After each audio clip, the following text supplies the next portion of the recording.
Princess Anne Villanueva, and my speech for today is all about love. The title of it is Learning to Love Someone. Can the heart be manipulated? Now, do you remember the last telenovelas or a storybook that has like married to a billionaire cause my crazy rich parents told me so cliche plot? Most of you surely encounter those scenes, maybe on movies, series, books, or maybe in real life.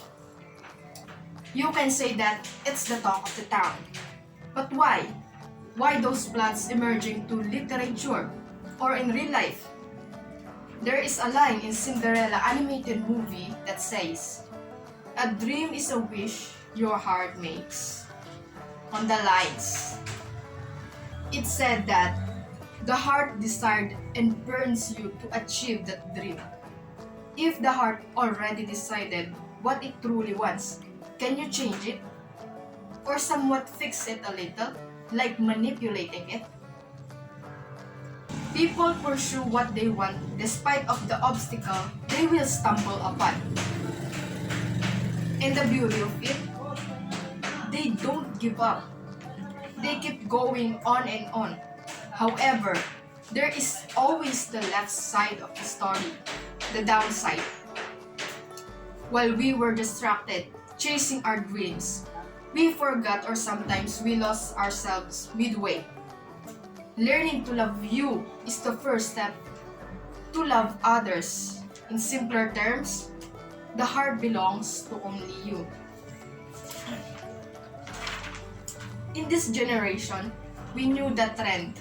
Hindi crinash back ni crush all too well. It's all over the internet, specifically on Facebook, TikTok, or Twitter. And due to this fast-changing modernization, we tend to depend or rely on what the internet was saying. Thus, we may be influenced by a lot of strangers and tends to mix up our emotions. In reality, when applied, sometimes we feel a lot of emotions being confronted by the people we like or love. And people tend to be rebels when it comes to love.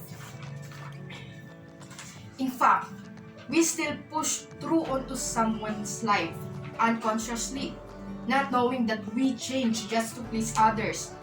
The only thing that you can do is to accept things and move on. It's hard, I know.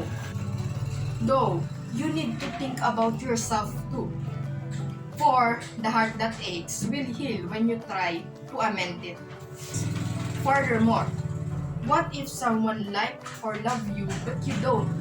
Let's talk about why you don't like or love that person. Is it because you hated them? You don't feel that attraction? Or simply not your type?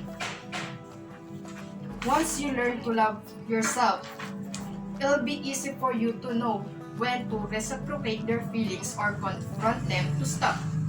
For example, when someone says or confesses that he or she loves you, your first impression maybe will be to stand or feel awkward around them. If only you don't feel the same way. In spite of that, in your heart, there is a little room that wishes that you also feel the same way. If this happens to you, certainly you can give both of you a second chance to know more about each other.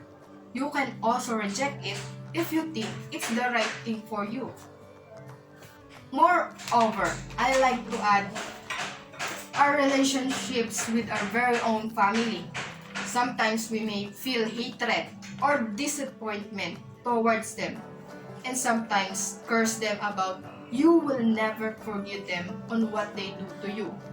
For instance, your parents are divorced and you become the laughingstock of your classmate. When you grow older, you build walls and keep yourself isolated. On the contrary, commonly it is the first sign of not loving yourself, considering the fact that your family is where you belong. Part of you is lost.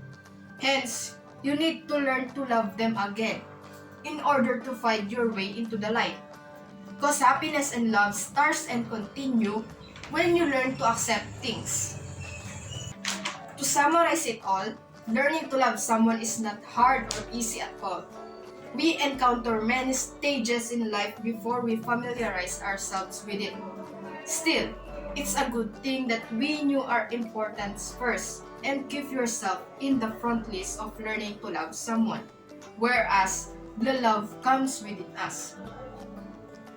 With the technology keeps growing, it influences many young teenagers what to feel and sometimes distract us on what we truly believe is the right thing for us. It is true that the heart does dream. In fact, its one and only dream is claiming what's best for us. Manipulating it or not, it doesn't matter because the choices are decided by you. Love is truly about acceptance, about you and to others. Because if it isn't, why do you think you are friends with your friends? They have flaws, of course, you too. Regardless of that, you try to understand each other. And those flaws that you and your friends possesses, you learn to embrace and love it. Because of those imperfections, we knew more about ourselves. And we knew that it is not hard to love what's in front of our grasp. Thank you.